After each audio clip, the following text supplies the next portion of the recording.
Muito bem. Então, mais uma vez, bom dia a todos. Estamos na segunda reunião do nosso Conjovem, uma comissão de jovens empreendedores ligados à Aresp, Associação dos Reformadores de Pneus do Estado de São Paulo. Eu sou Reinaldo Megna, presidente executivo da Abiab Sindibor, diretor executivo da Aresp. Estamos aqui com os nossos membros, mais importantes membros dessa sala, que são os jovens que comporão essa comissão, e nosso presidente da Aresp Júlio, a quem vou passar a palavra daqui a pouco, nossa coordenadora Sheila Saad, da Rica Associados, empresa e profissional especializada em sucessão de negócios familiares, gestão de RH, e ela, ao longo das reuniões, vai transmitir uma série de experiências que ela tem com muitas empresas, as quais ela pratica esse trabalho de sucessão de negócios. Eu faço aqui uma apresentação extra sobre a Sheila, pois ela já está com a gente há 4 anos, coordenando a Comissão de Gestão de Pessoas da Abiab, do Sindibor e da Aresp. Lá temos múltiplos debates que não especificamente a sucessão de negócios, e também não exclusivamente a gestão de pessoas, até porque esse ano nós fizemos um upgrade na comissão, e hoje ela é também trabalhista e previdenciária. Já era gestão de pessoas e sindical, e agora também é trabalhista e previdenciário. Temos 2 advogados que acompanham a Sheila na coordenação lá do outro grupo, e toda reunião mensal a gente traz um tema de bastante impacto e comum para todas as empresas, e 3 visões: a visão de um advogado contencioso trabalhista, quando é aplicável também previdenciário, a parte de gestão das pessoas, gestão de negócios que a Sheila Saad incorpora, e a questão de relações de capital-trabalho, quando envolve contrato de trabalho ou sindical, a partir das mãos de um outro advogado. Mas aqui a gente não vai entrar na seara jurídica por enquanto. Quando for o caso, a gente convida os muitos advogados que nós temos e assessora que vão ficar no ponto de gestão de pessoas. Tem um microfone aberto aí. Mas, sem mais delongas, eu vou passar primeiro para o Júlio, Sheila, e depois a gente passa para ti e toca o barco. Um detalhe, pessoal, por mais que eu havia dito no começo, que será gravado esse comecinho para a gente deixar aí o material para quem não pôde estar presente hoje, não significa que vocês não possam interagir, abrir microfone, falar, escrever no chat, fiquem muito à vontade. A informação sobre desligar os microfones e câmera, tão logo a Sheila terminar a exposição de um PowerPoint que ela preparou para a gente, é só para deixar vocês ainda mais à vontade. Mas a dinâmica aqui é bate-papo o tempo todo, sem cerimônia, correto, Sheila? Corretíssimo. Maravilha. Júlio, seus considerandos aí, boas-vindas ao pessoal, por favor. Obrigado, Reinaldo. Obrigado, Sheila, por participar da comissão. Eu fico muito feliz em poder começar um projeto como esse. Eu tive acesso a uma comissão de jovens empresários do Sindicato dos Transportes há uns 20 anos atrás, mais ou menos, eu pude participar, e foi muito rico para mim, enquanto ainda jovem, né? Hoje um pouquinho mais maduro, mas foi muito gratificante. A gente pôde visitar fábricas do setor de transporte na ocasião, e o meu sonho aqui, até dividindo com o Reinaldo, quando eu assumi a presidência em novembro, é que a gente pudesse trazer os nossos jovens também para uma interação maior. A gente percebe, nesses anos que estamos aqui na dianteira da empresa, muitos jovens desinteressados, até porque não tem esse convívio, né? Não bate bola com outros também, mas nós somos bastante, né? São mais de 1.000 reformadores no Brasil, e eu tenho certeza que tem muito jovem aí que pode se desenvolver ainda mais com essa comissão de jovens empresários. Então, o objetivo é que a gente possa seguir esses trabalhos para fazer os pontos altos que eu considero: visitas nas fábricas de pneus, visitas em fábricas de banda de rodagem, visitas internacionais em feiras. O nosso setor tem uma feira bienal na Itália, outra feira bienal na Alemanha. Tem feiras também em Las Vegas sobre pneus. Eu acho que a gente pode fazer bastante viagens construtivas nesse aspecto. No dia da Pneu Show eu não pude estar presente por um motivo pessoal, a minha avózinha faleceu, então eu acabei não podendo participar, mas tinha lá o Enzo e o Theo que puderam fazer parte lá da comissão. Bom, só agradecer ao Reinaldo por esse empenho todo. O Reinaldo está com a gente há bastante tempo, um super profissional. Vocês estão em boas mãos, tenho certeza. Em melhores mãos estão todos na mão da Sheila, Julio, mas obrigado pelos cumprimentos e obrigado pela abertura. E na verdade, além das mãos da Sheila, como eu disse no começo, Julio, e espero que você consiga acompanhar a gente no dia de hoje, sendo um dos patronos, eu não sei se nós temos mais um patrono aqui na sala, se tiver, por favor, se identifique, seja bem-vindo, representando a parte dos empresários, fundadores ou gestores que estão há mais tempo no segmento, e eu digo isso até para que façam aí as intervenções e consigam começar a dar musculatura, trazendo o seu olhar de empresário responsável pela operação sobre o que será dito, né? E, como eu disse, Julio, vamos criar para as futuras reuniões uma dinâmica de ter sempre, né, um âncora aqui na parte empresarial, da parte societária das empresas reformadoras, para que ele possa entregar a sua experiência para o pessoal, para o time que aqui estará presente, e assim a gente vai criando essa dinâmica do grupo de jovens com o grupo de mais maduros, tá bom? Joia. Sheila, a palavra está contigo, obrigado mais uma vez. Imagina, eu agradeço. Assim, é um privilégio. Falei para o Reinaldo que eu sou apaixonada pelo tema empresa familiar. A gente trabalha, a Rica tem 34 anos, a gente fez 34 anos esse ano.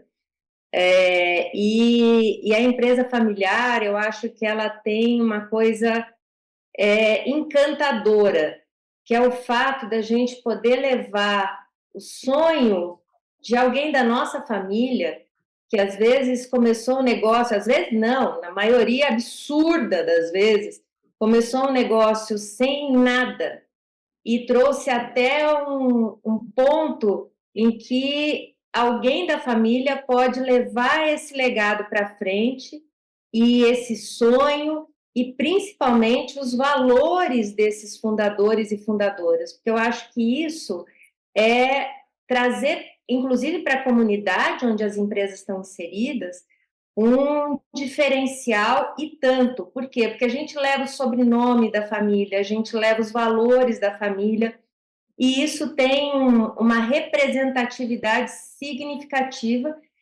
nessa localidade. Então, eu agradeço demais a oportunidade, para mim é um privilégio. Falando um pouquinho sobre o que a gente faz, a Rica trabalha com governança e sucessão, então a gente já faz um trabalho desse. Nós começamos, na verdade, esses grupos de sucessão, acho que em 2012, com a turma da logística da Avon. Então, são todas empresas familiares que fazem essa logística para o Brasil inteiro. À época, eram 33 empresas familiares. Depois, a gente foi para Scania Consórcios. Desde 2016, a gente faz o programa de qualificação de sucessores da BASF Souvenir. A gente tem um programa de qualificação bem representativo no mercado. A Souvenir, ela entende, nós também, que esse é o programa de sucessão de Matcom, de materiais de construção, mais relevante do mercado. E aí tem alguns grupos, né? Eu coordeno o grupo de gestão de pessoas do Sindibor, coordeno o grupo de gestão de pessoas e sucessão familiar dos sindicatos que compõem o coworking da Fiesp.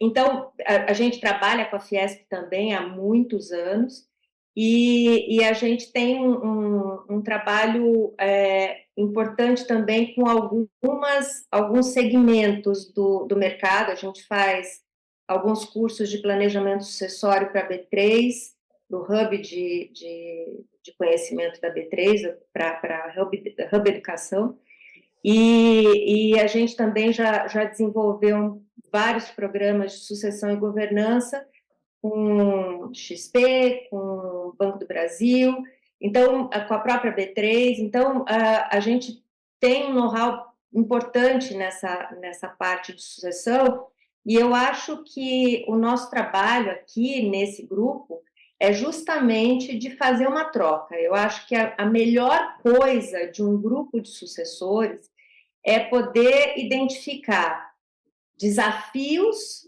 e oportunidades comuns. Outro dia eu ouvi um sucessor falar isso num grupo desses. Ele disse que ele era filho único e que ele descobriu irmãos que podiam compartilhar de coisas que ele não podia dividir com ninguém, entender exatamente a dimensão do que ele estava vivendo. Então, a minha expectativa é de que exista a possibilidade de fazer essa troca, levar boas práticas para dentro do negócio da sua família e tornando mais robusta essa experiência para poder chegar num determinado ponto e assumir a gestão da empresa ou de áreas da empresa. Então, a primeira coisa que eu queria fazer, já que todo mundo se apresentou aqui, eu, Reinaldo, Júlio, é de conhecer um pouquinho vocês, e assim, se houver oportunidade de abrir a câmera, da gente conversar e saber um pouquinho quem vocês são. Quem começa? Mais alguém, pessoal? Então, vamos lá. O objetivo aqui é conversar, como eu falei para vocês. Eu acho que tá todo mundo enxergando? Tá? Tudo certo? Então, vamos lá. O objetivo é conversar, discutir um pouquinho esses desafios que a gente tem em relação ao processo de sucessão. Eu acho que é um desafio, como tudo na vida. Montar uma empresa é um baita desafio, receber essa empresa é um baita desafio também, porque no final das contas a gente tem uma pressão porque a régua está mais alta, entendeu? Cada vez que a gente recebe uma empresa nesse processo sucessório, essa empresa já andou um bom bocado. E nessa situação da sucessão, eu acho que cabe a gente entender, em primeiro lugar, o que é sucessão. E aí eu fui lá no dicionário Aurélio e peguei a definição do que é. Então, entendam algumas coisas sobre essa lógica. Quando a gente fala que é uma sequência, série de pessoas, fatos que se sucedem sem interrupção, com pequeno intervalo, significa dizer que... deixa eu falar uma frase que me disseram, e eu sempre falo isso cada vez que eu vou falar sobre sucessão. Um dia um sucessor me disse, olha, no dia que eu assumir, eu vou mandar uns 3 embora, porque as pessoas vão saber quem é que está mandando aqui agora. E aí me deu um frio na espinha, porque no momento que você faz essa sacudida brusca, tem mercado, tem colaboradores, tem mercado que eu digo, tem fornecedor, tem pessoas com as quais a gente se relaciona. E a empresa familiar, ela tem uma estrutura de valores, a gente já vai falar um pouquinho sobre isso, que definem como é que a gente se relaciona com esse mercado todo, com os nossos colaboradores. E aí, ó, me interrompam a qualquer tempo, em qualquer momento, para a gente bater nesse papo, tá? E aí, quando chega alguém que sacode violentamente essa estrutura de valores, porque na empresa familiar, me corrijam se eu estiver errado, a gente tem um relacionamento muito próximo com todas as pessoas que trabalham conosco. Por maior que seja a empresa, existe um relacionamento muito próximo. E no momento que você. E aí eu vou falar um pouquinho sobre os pontos positivos e os pontos não tão positivos assim de determinadas situações de valores, mas no final das contas, quando eu sacudo violentamente essa estrutura de valores, os meus colaboradores vão dizer: olha, não é o lugar que eu trabalho há anos. Eu começo a desconfiar. O meu fornecedor começa a dizer: não, não era assim que eu negociava. O meu cliente, que também muitas vezes é muito próximo da empresa, ele começa a dizer: não, mas não era desse jeito que eu era atendido.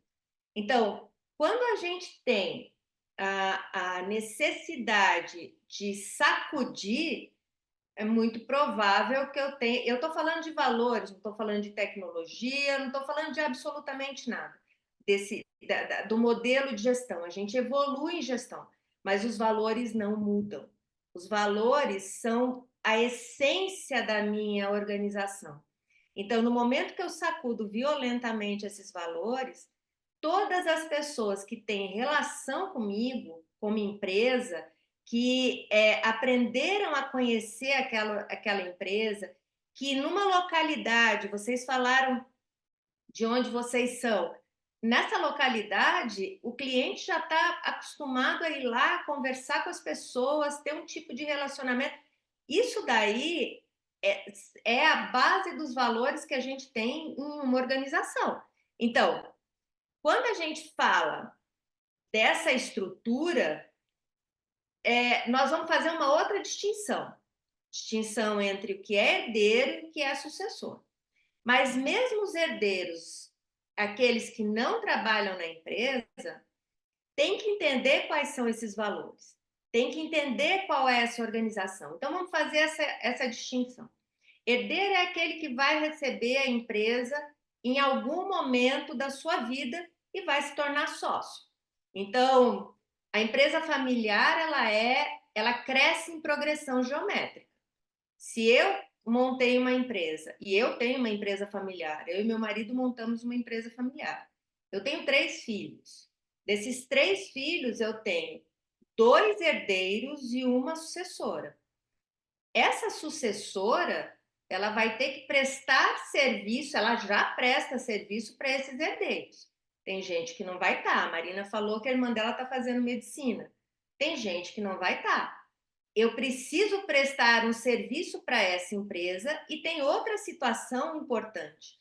Eu preciso rentabilizar essa empresa mais do que ela estava rentabilizada. Por quê? Porque como a empresa cresce, a família cresce em progressão geométrica, e se eu sou herdeiro hoje, vou ser sócio amanhã, a empresa tem que ser lucrativa para esses sócios.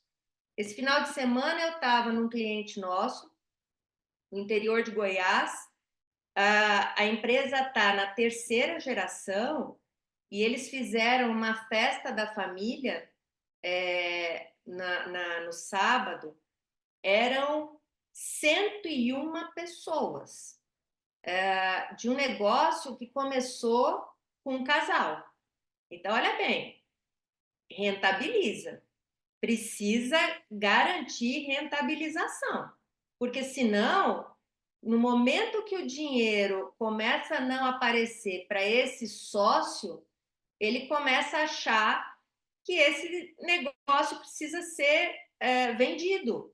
Ele não quer aquilo. Então, primeira coisa é isso.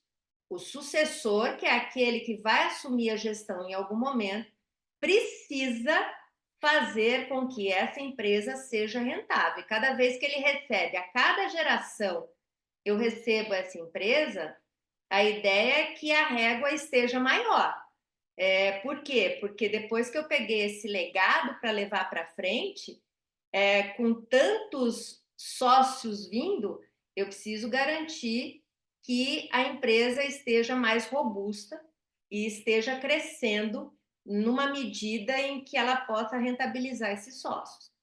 Outra questão, eu já ouvi muito sucessor, muito herdeiro e sucessor dizer para mim, não quero essa empresa para mim. Não é isso que eu quero, não é com isso que eu sonho, não é essa o meu objetivo. Independentemente de ser o seu objetivo de vida ou não, essa empresa vai cair no seu colo. Ela vai baixar na sua vida em algum momento.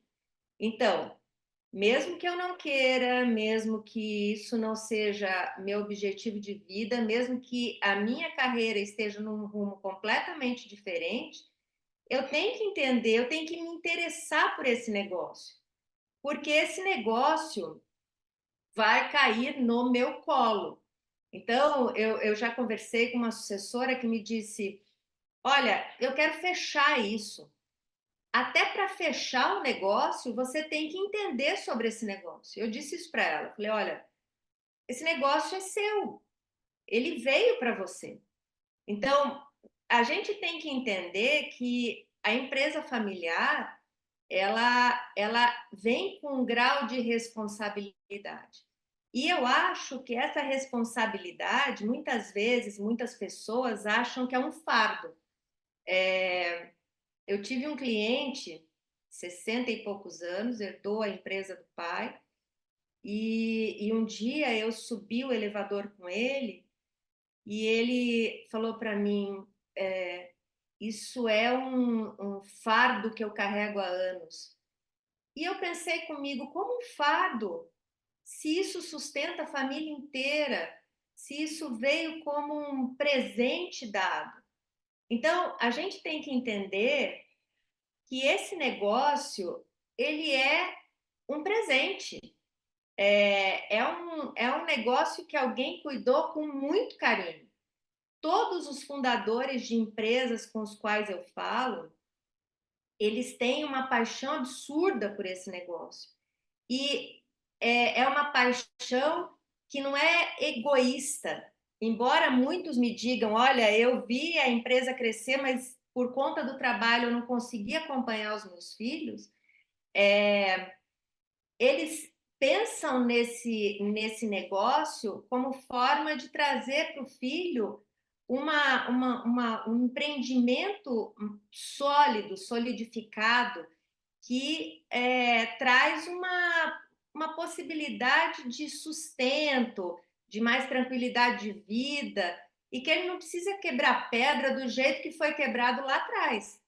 Então, olha bem, eu posso não ser tão apaixonado por esse negócio, eu posso não ter isso como meta de vida, mas essa empresa vai cair no meu colo. Então, eu tenho por obrigação entender do que se trata. E mais do que isso, essa empresa me trouxe até aqui.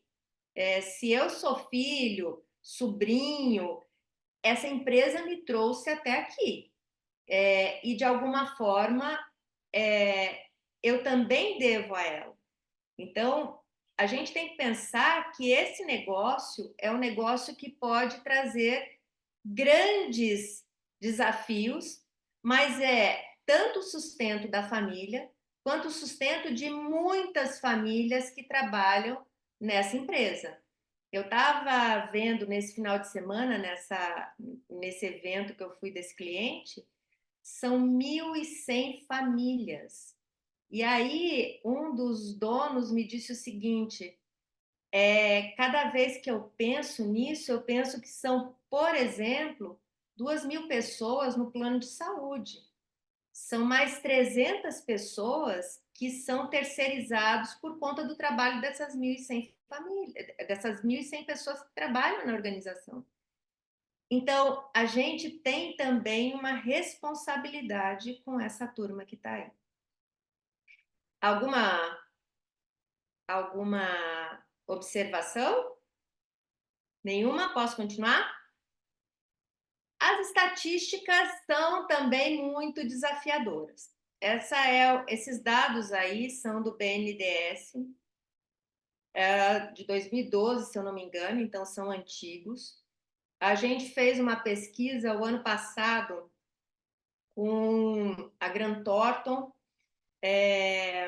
e variou muito pouco, muito pouco. Então, vamos pensar no seguinte: a primeira geração que montou o negócio, ela tem um desafio enorme na preparação da segunda geração. Por quê? Porque 70% da segunda geração não tem sucesso. Então, 30% sobrevive.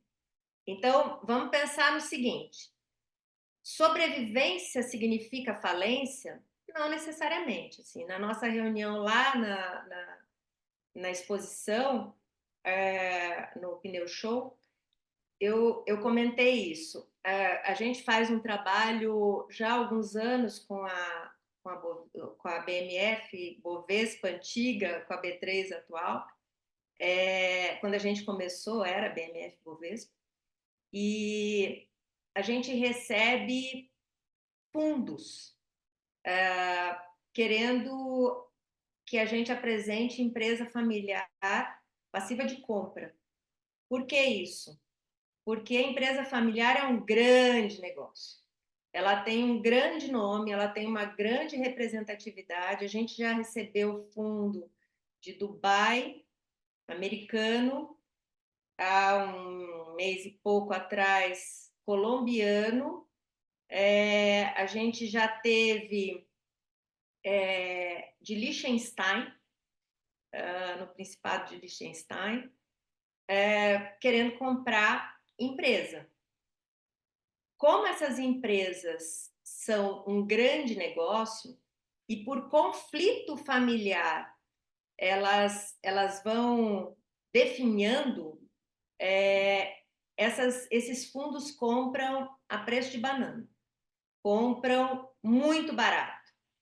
Por quê? Porque a família está tão desgastada por conta dos conflitos que às vezes se entrega para poder se livrar daquela dor de cabeça.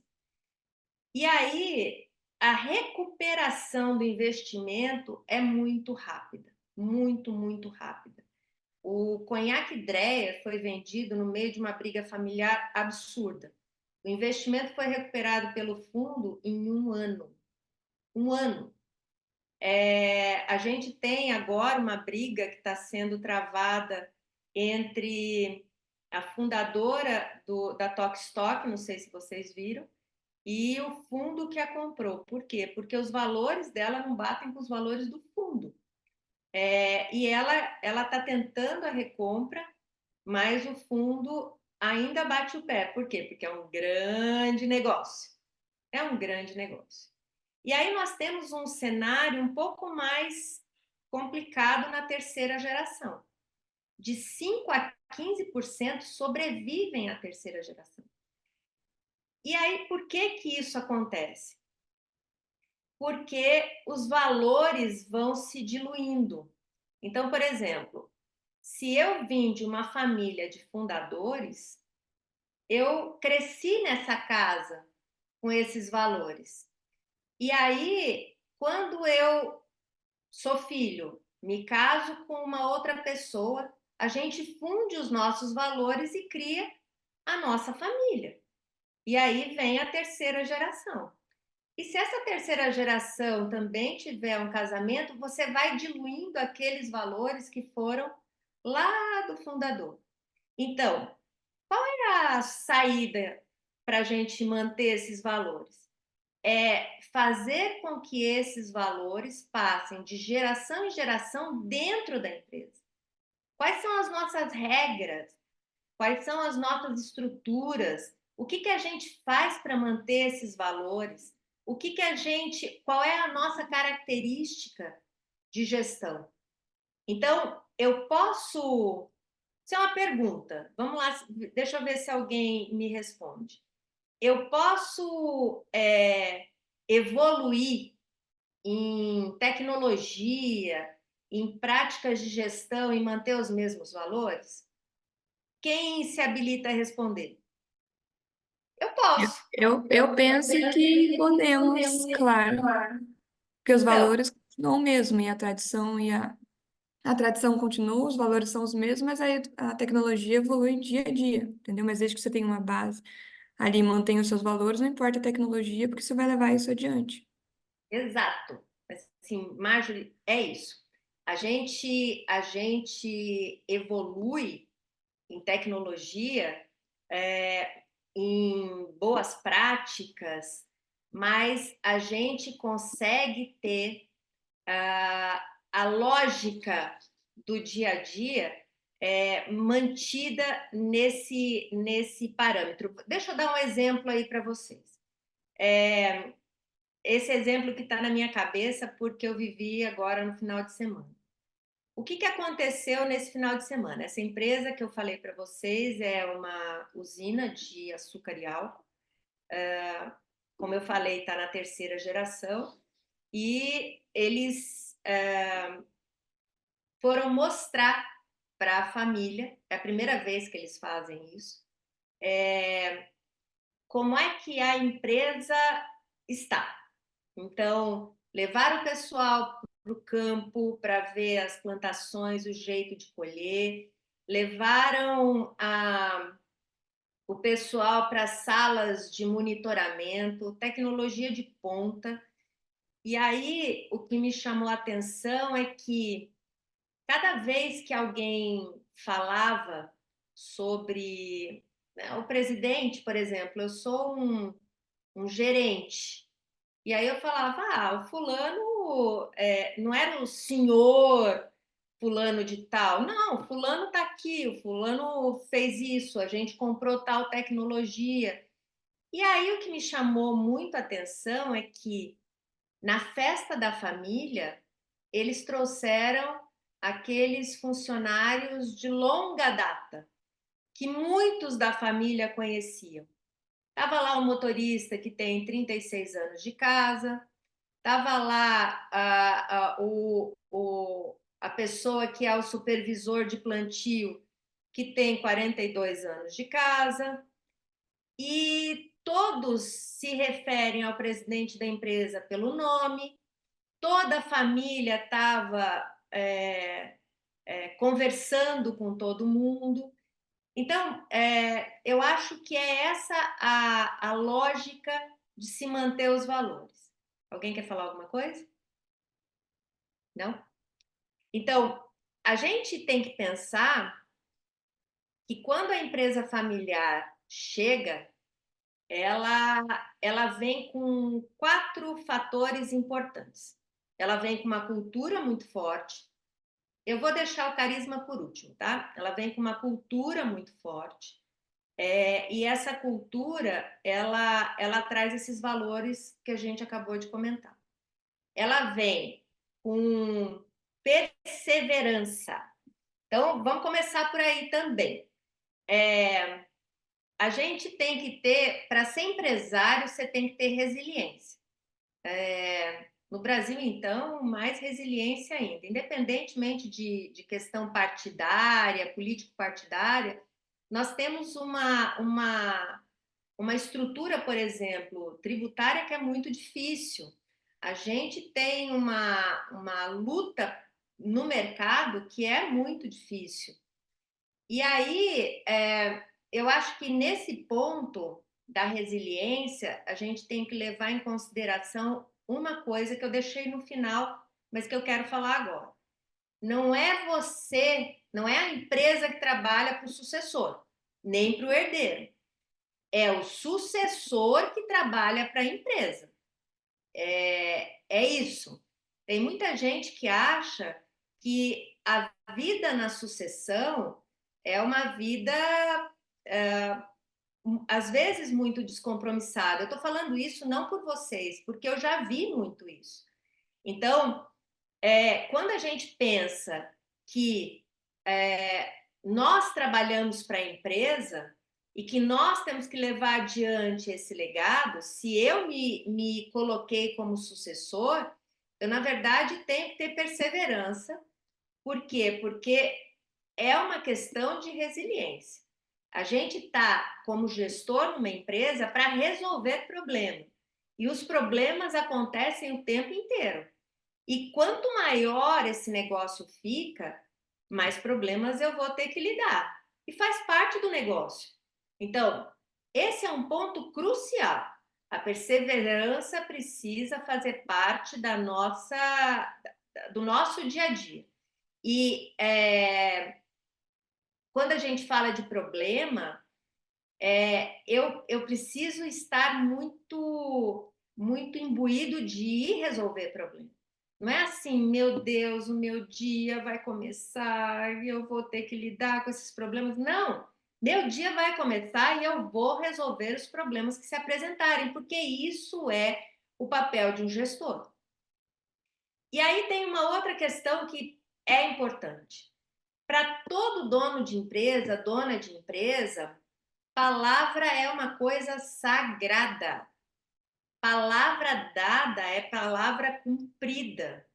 Eu tenho a minha filha, que é minha sucessora, que trabalha comigo, é advogada. E o meu sócio, o meu marido, estava conversando com o fundador, que já era nosso cliente há alguns anos, e a minha filha veio para o negócio e ele estava renovando um contrato. Esse senhor hoje tem 93 anos. E aí veio o contrato, tinha algumas observações e um ok a lápis. Ela ficou louca. Louca, louca, louca. O que é isso, um ok a lápis? Esse senhor, assim, para ele aquilo lá já estava resolvido. Resolvidíssimo. Isso significa que eu não tenho que fazer contrato? Não. Eu estou falando que para muita gente tá certo. O contrato é um acessório. Eu tenho um cliente no sul do país que, quando a gente fechou o contrato com ele, antes de eu pegar o contrato, ele não pediu para que a gente assinasse. E era isso, a gente ia fazer a assinatura. Ele assinou e me mandou a foto. A gente estava até propondo, eu falei para ele, olha, dá uma olhadinha nos dados do contrato. Para ele estava tudo certo, eu ia fazer a assinatura eletrônica, não, ele assinou e me mandou a foto só da assinatura dele. Depois a gente terminou o trâmite de assinatura. Palavra dada é palavra cumprida. E aí tem uma coisa que, para mim, é o maior desafio de todos os sucessores. Eu não preciso ser igual ao meu pai ou à minha mãe. Esses fundadores de empresa, eles têm um carisma absurdo. É muito interessante você olhar. Ele transita de um jeito muito fluido. Ele fala com um funcionário mais simples até o executivo mais parrudo, com a mesma tranquilidade, com a mesma fluidez.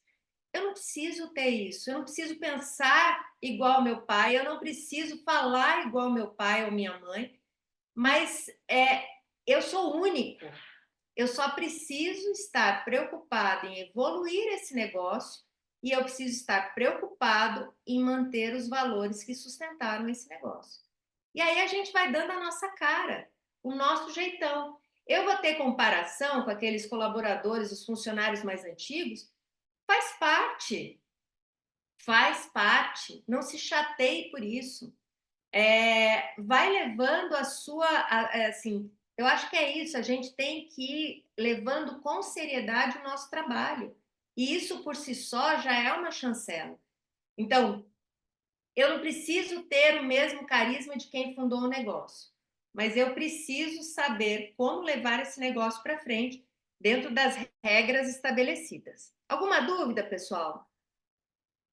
Não? Isso aqui é um quadro de valores. Esse quadro de valores é um quadro de valores bem simplificado de uma pesquisadora israelense chamada Rukish.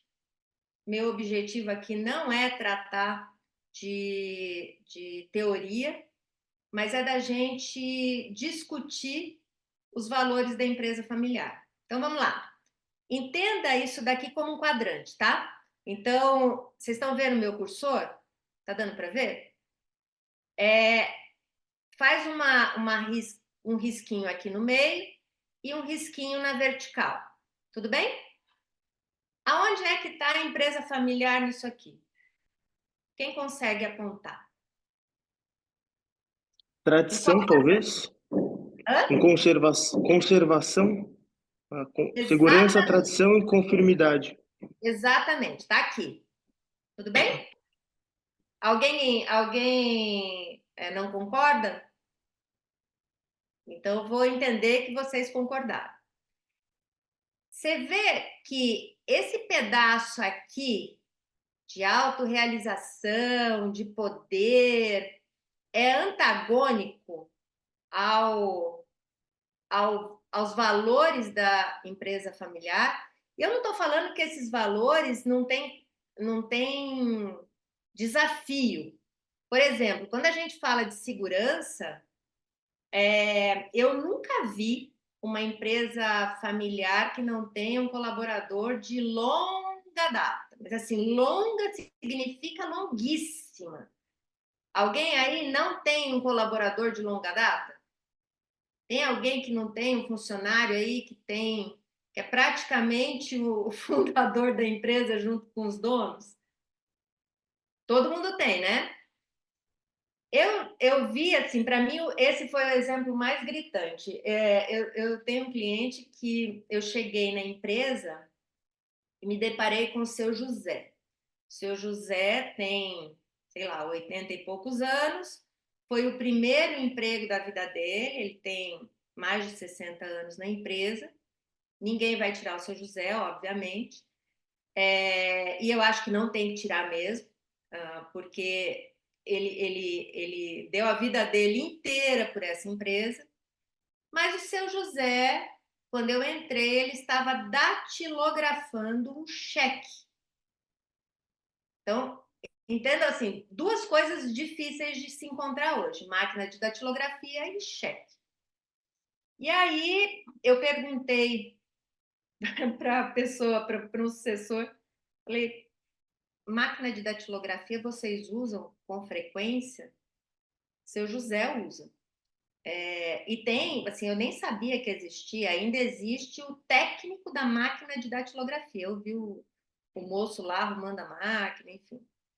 Concorda comigo que máquina de datilografia e datilografar cheque não cabe mais nos dias de hoje? Todo mundo concorda?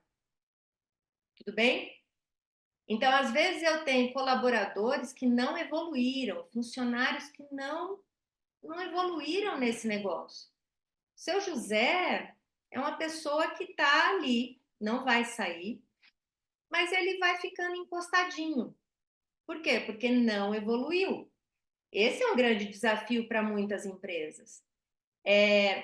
Mas, no final das contas, faz parte dos nossos valores. E a maioria das empresas familiares que eu conheço tem baixíssima rotatividade. Vamos pensar para o bem e para o mal, entendeu? Às vezes eu fico com um colaborador por uso e costume, mas esses colaboradores são fiéis. Então, a gente vê uma balança que precisa ser equilibrada o tempo inteiro. E aí, quando chega a próxima geração, ela se depara com esse desafio, ela se depara com essa condição. Mas mesmo assim, a empresa familiar está aqui.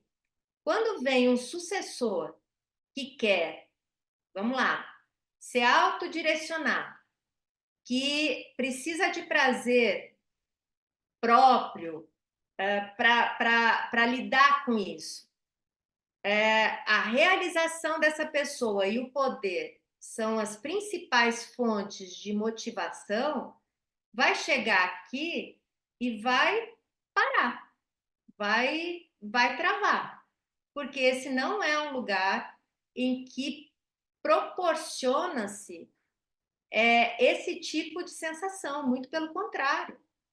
As pessoas que estão na gestão, elas se dedicam a esse lugar. Elas têm orgulho da tradição. Elas buscam essa conformidade nos valores. Então, é isso que a gente tem que pensar. Eu vou trabalhar para essa empresa. Eu vou ter que entender esses valores. E o sucessor que vai dar certo é aquele sucessor que consegue transitar por esses valores e evoluir a empresa na mesma proporção. Baita desafio. Tudo bem até aqui? Então, qual é a lógica do processo sucessório? Primeiro, eu tenho que conhecer a estratégia da empresa. Para onde nós vamos? Eu acho que o primeiro grande desafio do sucessor, eu acho que existe uma luta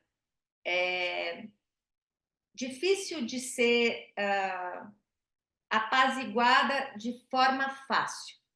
Por quê? Porque a empresa vem numa toada, ela vem de um jeitão. E esse jeitão é o jeito que os fundadores se ajustaram. E aí vem o sucessor com um monte de ideias na cabeça, que é muito legal. Mas, às vezes, essas ideias, elas vêm com um padrão muito diferente daquele padrão que fundadores imaginaram. E aí começam os grandes conflitos. Todos os sucessores, todos, até agora nenhum falou para mim que a coisa anda light. Todos os sucessores dizem para mim: olha, eu penso em um monte de coisa, mas já estou desistindo. Eu levo, falam não. Eu levo de novo, falam não. Eu levo de novo, falam não. E muitos fundadores me dizem o seguinte: precisa ganhar estofo, precisa aprender primeiro para depois vir falar alguma coisa para mim.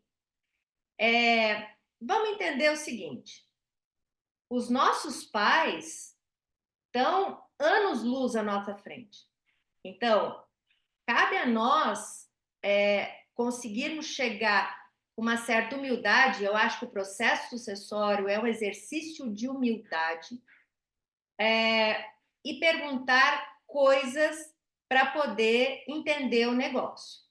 E cabe aos pais, e aí é um outro desafio, ter paciência para ensinar.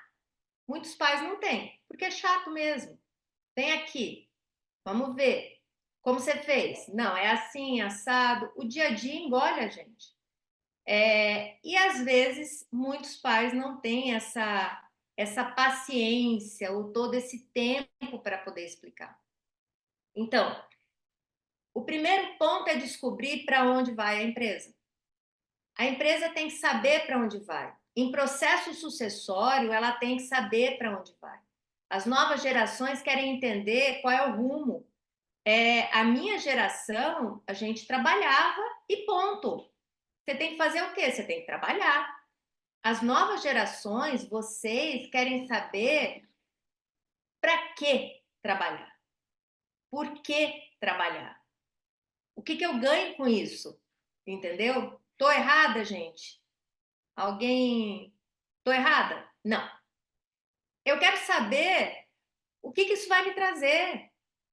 Quando um pai e uma mãe diziam para a gente, da minha geração, esse ano eu faço 57 anos, devo ter mais ou menos a idade dos pais de vocês.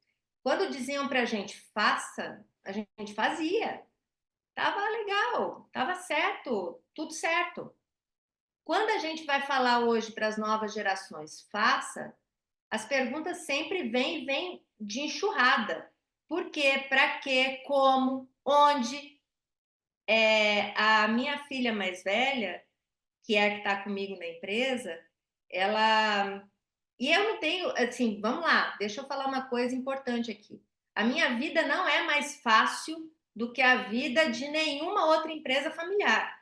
Eu tenho os mesmos desafios, mesmo trabalhando com isso. E eu tenho um sócio que tem a mesma pouca paciência que muitos pais têm, pais ou mães. E aí, a minha filha... Eu sou a tradutora de ambas as partes.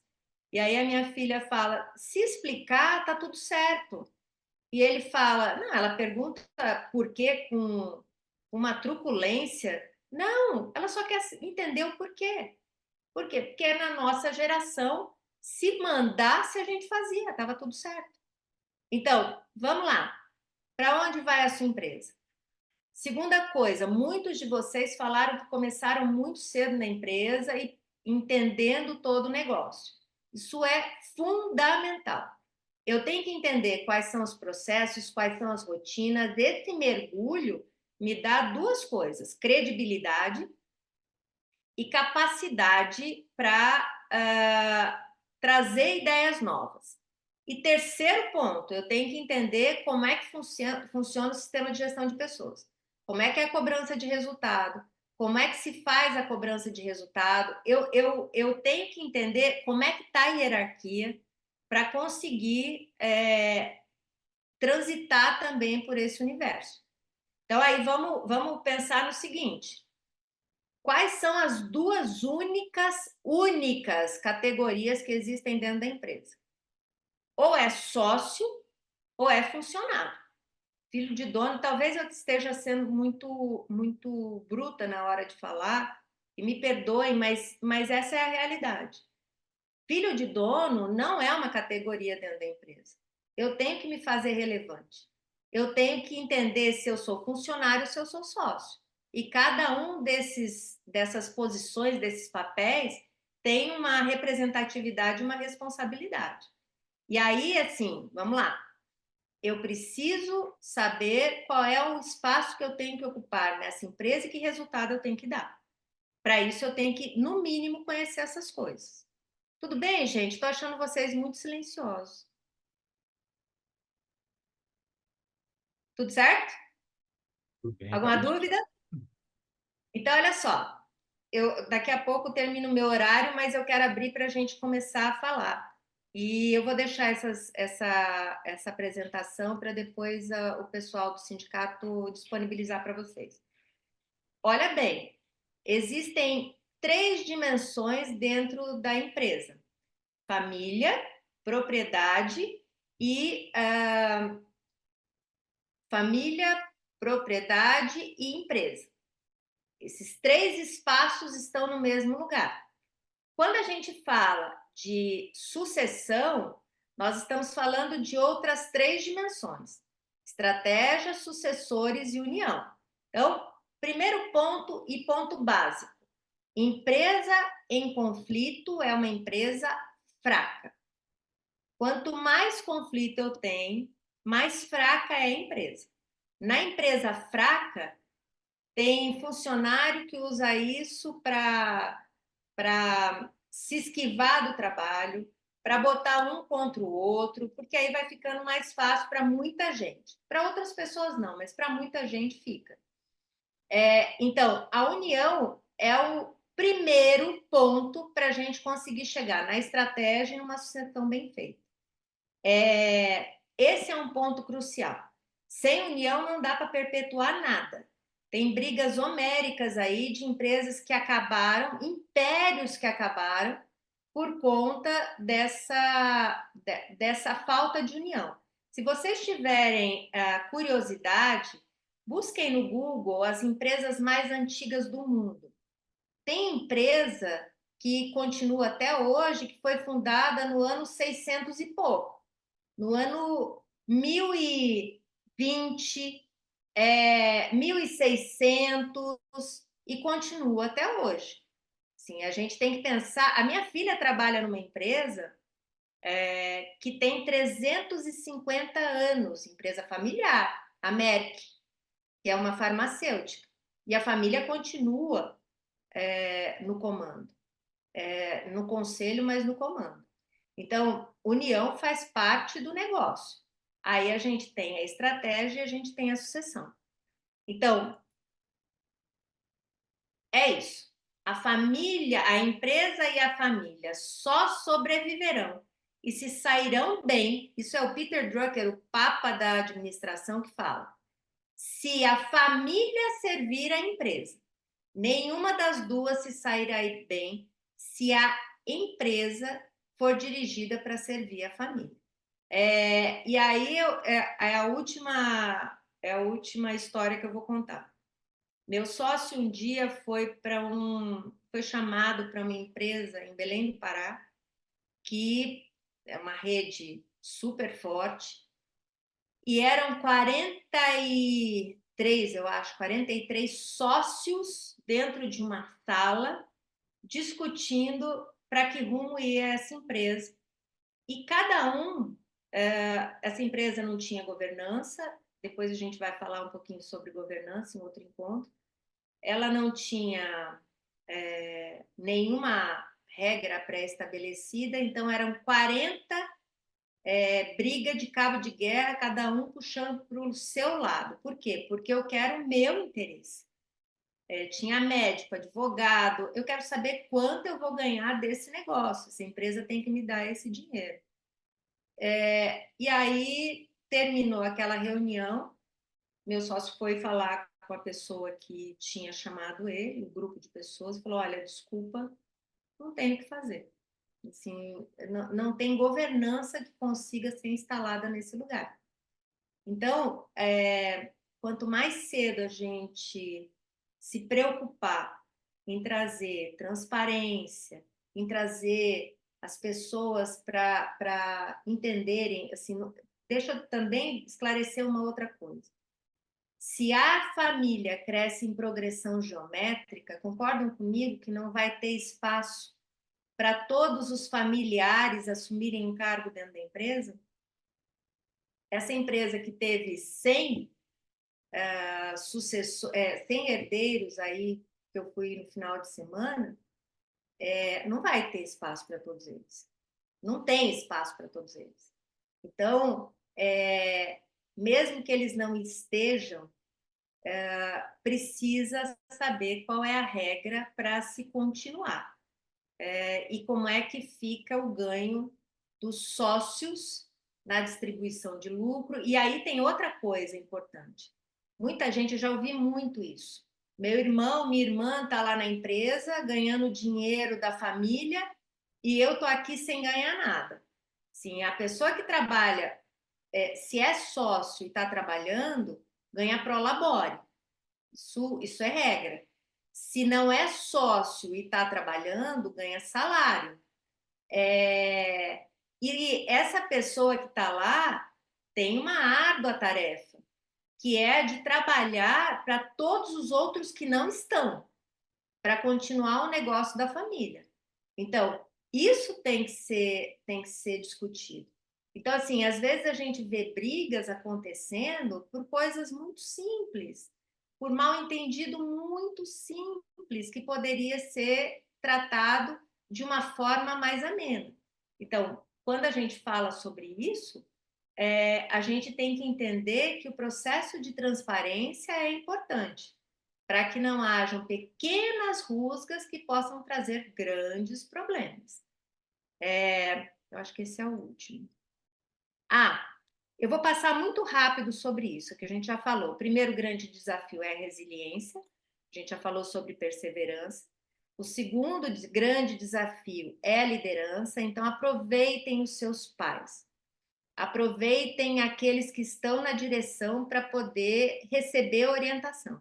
Essa é a melhor qualificação para sucessor que existe. Se motive. Ninguém pode motivar você. Ninguém. Sim, eu tenho muito medo desses programas de motivação, porque às vezes a gente faz um monte de coisas e a pessoa não está predisposta a se motivar. Então, se motive. Você é a grande motivação dessa sua vida.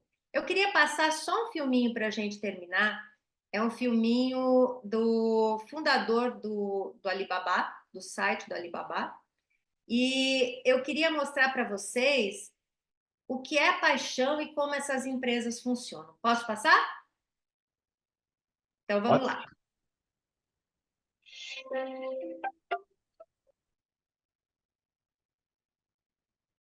When I come back here, it's like a movie in my mind.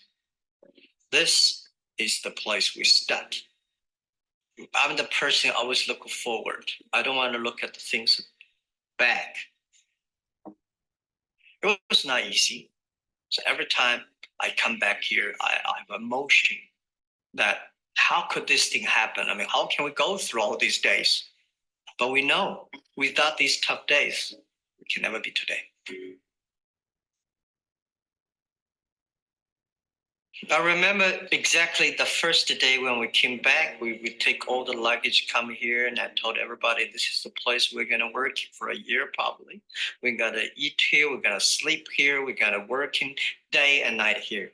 And we will probably achieve something, or probably we'll have to go out looking for jobs together. The goal at that time, we want to be the top 10 websites in the world. At that time, we are ranking like probably like 1 million or something, 1 or 2 million. But the most important is that the Alibaba service should help millions of small business, young people, empower them, enable them to realize their dreams. In this room, we have nothing to lose.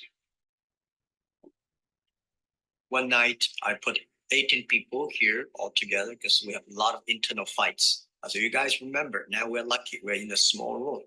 I believe 10, 15 years later, you cannot even find each other. You probably work in Beijing, you probably work in Shanghai, somebody work in United States, you probably don't meet each other. So we should respect and appreciate the days we're together. We had Alibaba here, we had Taobao here, we had Alibaba here, we had the DingTalks here. Most of the very good strategic companies, startups that we want to do, we put it here. That's why I always want to keep this place. Because no matter how big Alibaba is, no matter where Alibaba will be, no matter what industry we are in, we always remember this Wupan culture, this garage culture. And the thing that I want this company never forget is the dream, because we are at today's size. A lot of people just want, a lot of companies I learned when they fail because they want next quarter. They want a revenue, they want a profit, they forget about dreams. It's important, Alibaba dreams. It's dreams that keep us working hard.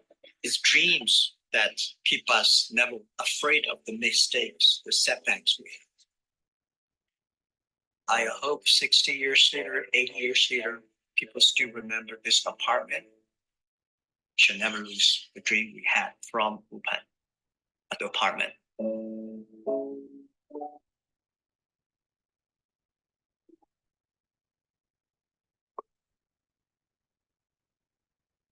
Eu acho que é isso. Eu acho que a nossa vida corporativa na empresa familiar, ela vem de algum lugar, ela vem de algum sonho. Alguém trabalhou muito para chegar até aqui. E eu acho que é nosso papel levar isso adiante. Alguém está confiando muito na gente para poder levar isso adiante. Eu acho que a gente tem que ter na sucessão essa humildade, que é importante, e o arrojo. Vocês trazem coisas novas o tempo inteiro. Eu vou te falar uma coisa. Vocês são muito melhores do que nós. Muito melhores do que nós. Vocês têm mais tecnologia, vocês têm mais desenvoltura, vocês são muito melhores do que nós. Mas, no final das contas, a gente tem que juntar a geração, o conhecimento da geração, da história da empresa na geração anterior e o arrojo que vocês podem trazer para a alavancagem desse negócio na geração futura. E aí eu queria abrir para pergunta e para posicionamento e para troca. Vamos lá. A gente ainda tem uns 10 minutinhos. Ninguém?